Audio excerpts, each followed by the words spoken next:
In this lesson, we are going to read through the Recalling Your Food topic in the Template Food Control Plan. This is one of the red-colored cards in the troubleshooting section of the plan and is page number 117. What do you need to know? Food that is unsafe or unsuitable can make people sick. If something has gone wrong with your food product, you may need to recall it. There are two kinds of recall. 1. Consumer level, which involves removing affected product from the supply chain and communicating to consumers. 2. Trade level, which involves removing affected product from the supply chain. There can be two reasons for recalls. Your supplier may need to recall 1. A food product or packaging you use, or 2. You may need to recall the food you have made from your customers because something caused your food to become unsafe or unsuitable.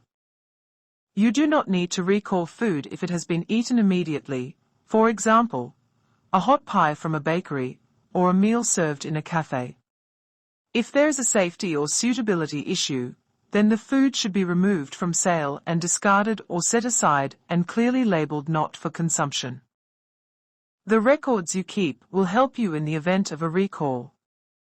There is helpful information about recalling food on the MPI website. Use this link or scan the QR code to access the information. Helpful information about conducting a simulated or mock food recall can be found using the following link or again, scan the QR code to access.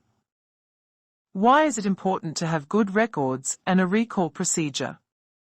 Keeping good records means a recall can be conducted faster and more efficiently, minimizing cost and impact on your reputation. What do you need to do?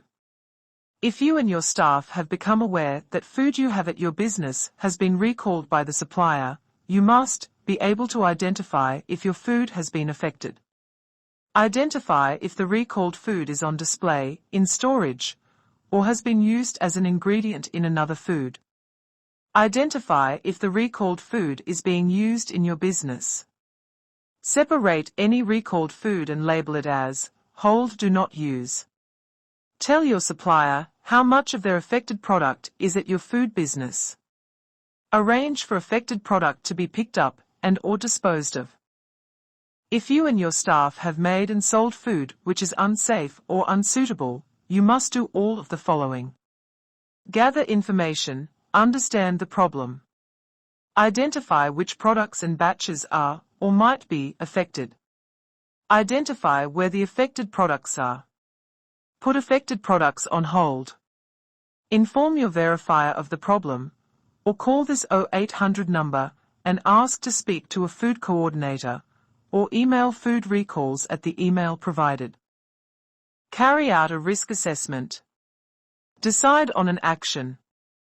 Complete the food recall risk assessment form found at the following link or use the QR code to access the form and email it to New Zealand Food Safety, NZFS, at this email. You must report to NZFS your decision to recall within 24 hours. Email your risk assessment to food recalls using this email or phone on this 0800 number and ask to speak to a food coordinator. Prepare and distribute a point-of-sale notice, consumer-level recall. Communicate to businesses that have received your product, consumer and trade. Communicate to consumers. Check how much product was returned. Review and identify corrective, preventative actions. Inform an NZFS food compliance officer how the recall went. Simulated or mock recall. As of the 1st of July, 2023, you must test your recall procedures using a likely scenario, once every 12 months. Note that we are now past this date. Review the effectiveness of the simulated recall and identify any areas for improvement. If you have completed a real recall in the 12 months and it was effective, then you are not required to complete a simulated or mock recall. What do you need to show? If a supplier's food has been recalled, you must show your verifier a record of the action you and your staff took to remove that food from your business. If your food needs to be recalled, you must show your verifier a record of the action you and your staff took to remove that food from your business. A completed food recall risk assessment form. A copy of the recall notice. From the 1st of July, 2023. Your annual simulated or mock recall if you have food that could be recalled, for example, baking, frozen meat, etc.